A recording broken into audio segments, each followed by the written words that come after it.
بسم اللہ الرحمن الرحیم۔ صرف 5 منٹ کا مدرسہ قرآن و حدیث کی روشنی میں 94واں دن 4 ربیع الثانی۔ نمبر 1، اسلامی تاریخ۔ حضور صلی اللہ علیہ وسلم کو نبوت ملنا۔ جب دنیا میں بسنے والے انسان ضلالت و گمراہی میں بھٹکتے ہوئے آخری حد تک پہنچ گئے تو اللہ تعالی نے ان کی ہدایت و رہنمائی کا فیصلہ فرمایا اور شرک و بت پرستی سے نکال کر ایمان و توحید کی دولت سے نوازنے کا ارادہ کیا، اور جس روشنی کی آمد کا ایک زمانے سے انتظار ہو رہا تھا اس کے ظاہر ہونے کا وقت آ گیا اور محروم و بد نصیب دنیا کی قسمت جاگ اٹھی۔ رسول اللہ صلی اللہ علیہ وسلم غار حرا میں اللہ کی عبادت اور ذکر و فکر میں مشغول تھے کہ آپ صلی اللہ علیہ وسلم کے حضرت جبرائیل علیہ السلام آئے اور انہوں نے کہا پڑھیے۔ آپ صلی اللہ علیہ وسلم نے فرمایا میں پڑھا ہوا نہیں ہوں۔ آپ صلی اللہ علیہ وسلم فرماتے ہیں اس کے بعد انہوں نے مجھے پکڑ کر اتنا دبایا کہ میری قوت نچوڑ دی، پھر مجھے چھوڑ دیا اور کہا پڑھیے۔ میں نے کہا میں پڑھا ہوا نہیں ہوں۔ اس نے دوبارہ پکڑ کر دبایا، پھر کہا پڑھیے۔ میں نے کہا میں پڑھا ہوا نہیں ہوں۔ اس نے مجھے تیسری مرتبہ پکڑ کر دبایا اور چھوڑ دیا، پھر کہا پڑھیے۔ اقرأ بسم ربک الذی خلق، خلق الانسان من علق، اقرأ وربک الاکرم الذی علم بالقلم، علم الانسان ما لم يعلم۔ چنانچہ میں پڑھنے لگا۔ یہ 5 آیتیں نازل ہوئیں جو سب سے پہلی وحی تھی اور نبوت کا پہلا دن تھا۔ یہیں سے وحی کا سلسلہ چلا جو آخری وقت تک جاری رہا۔ نمبر 2، حضور صلی اللہ علیہ وسلم کا معجزہ، زخمی ہاتھ کا اچھا ہو جانا۔ ایک مرتبہ رسول اللہ صلی اللہ علیہ وسلم کھانا کھا رہے تھے، اتنے میں حضرت جرحد اسلمی رضی اللہ عنہ حاضر خدمت ہوئے۔ حضور صلی اللہ علیہ وسلم نے فرمایا کھانا کھا لیجئے۔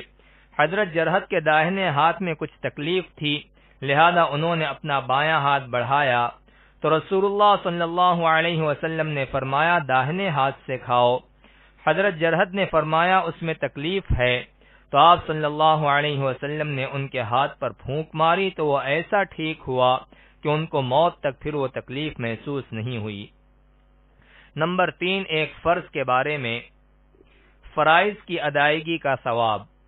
ایک آدمی رسول اللہ صلی اللہ علیہ وسلم کی خدمت میں حاضر ہوا اور عرض کیا یا رسول اللہ، اگر میں اس بات کی شہادت دوں کہ اللہ کے سوا کوئی معبود نہیں اور آپ اللہ کے سچے رسول ہیں، اور 5 وقت کی نماز پڑھتا رہوں اور زکوٰۃ دیتا رہوں اور رمضان کے روزے رکھا کروں اور اس کی راتوں میں عبادت کیا کروں تو میرا شمار کن لوگوں میں ہوگا؟ آپ صلی اللہ علیہ وسلم نے فرمایا تمہارا شمار صدیقین اور شہداء میں ہوگا۔ نمبر 4، ایک سنت کے بارے میں، حکمت کے لیے دعا۔ حکمت اور صلاح و تقوی حاصل کرنے کے لیے یہ دعا پڑھیں، رب ہب لی حکما والحقنی بالصالحین۔ ترجمہ، اے ہمارے پروردگار ہمیں حکمت عطا فرما اور نیک لوگوں میں شامل فرما۔ نمبر 5، ایک اہم عمل کی فضیلت، دعا کرانے والے کی دعا پر آمین کہنا۔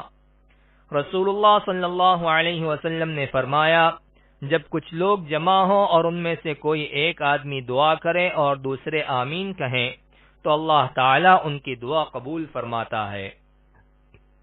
نمبر 6، ایک گناہ کے بارے میں، فساد پھیلانے کی سزا۔ قرآن میں اللہ تعالیٰ فرماتا ہے جو لوگ اللہ اور اس کے رسول سے لڑتے ہیں، زمین میں فساد کرنے کی کوشش کرتے ہیں، ایسے لوگوں کی بس یہی سزا ہے کہ وہ قتل کر دیے جائیں یا سولی پر چڑھا دیے جائیں یا ان کے ہاتھ اور پاؤں مخالف جانب سے کاٹ دیے جائیں یا وہ ملک سے باہر نکال دیے جائیں۔ یہ سزا ان کے لیے دنیا میں سخت رسوائی کا ذریعہ ہے اور آخرت میں ان کے لیے بہت بڑا عذاب ہے۔ نمبر 7، دنیا کے بارے میں، اللہ کی چاہت دنیا نہیں۔ قرآن میں اللہ تعالیٰ فرماتا ہے تم تو دنیا کا مال و اسباب چاہتے ہو اور اللہ تعالیٰ تم سے آخرت کو چاہتے ہیں۔ فائدہ، انسان ہر وقت دنیاوی فائدے میں منہمک رہتا ہے اور اسی کو حاصل کرنے کی فکر میں لگا رہتا ہے، حالانکہ اللہ تعالیٰ چاہتے ہیں کہ دنیا کے مقابلے میں آخرت کی فکر زیادہ کی جائے کیونکہ آخرت میں ہمیشہ رہنا ہے۔ نمبر 8 آخرت کے بارے میں۔ سب سے پہلے زندہ ہونے والے۔ رسول اللہ صلی اللہ علیہ وسلم نے فرمایا، ہم دنیا میں سب سے آخر میں آئے ہیں، لیکن کل حشر یعنی آخرت میں جب سب کو جمع کیا جائے گا تو ہم سب سے پہلے زندہ کیے جائیں گے۔ نمبر 9 قرآن سے علاج۔ بچھو کے زہر کا علاج۔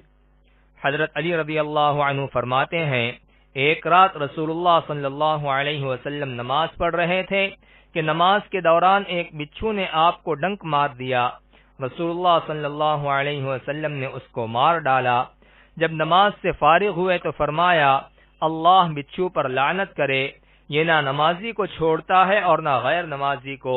پھر پانی اور نمک منگوا کر ایک برتن میں ڈالا اور جس انگلی پر بچھو نے ڈنک مارا تھا اس پر پانی ڈالتے اور ملتے رہے اور سورہ فلق اور سورہ ناس پڑھ کر اس جگہ پر دم کرتے رہے۔ نمبر 10 نبی صلی اللہ علیہ وسلم کی نصیحت۔ رسول اللہ صلی اللہ علیہ وسلم نے فرمایا، تواضع اختیار کرو، کوئی شخص دوسرے کے سامنے فخر نہ کرے اور نہ ایک دوسرے پر زیادتی کرے۔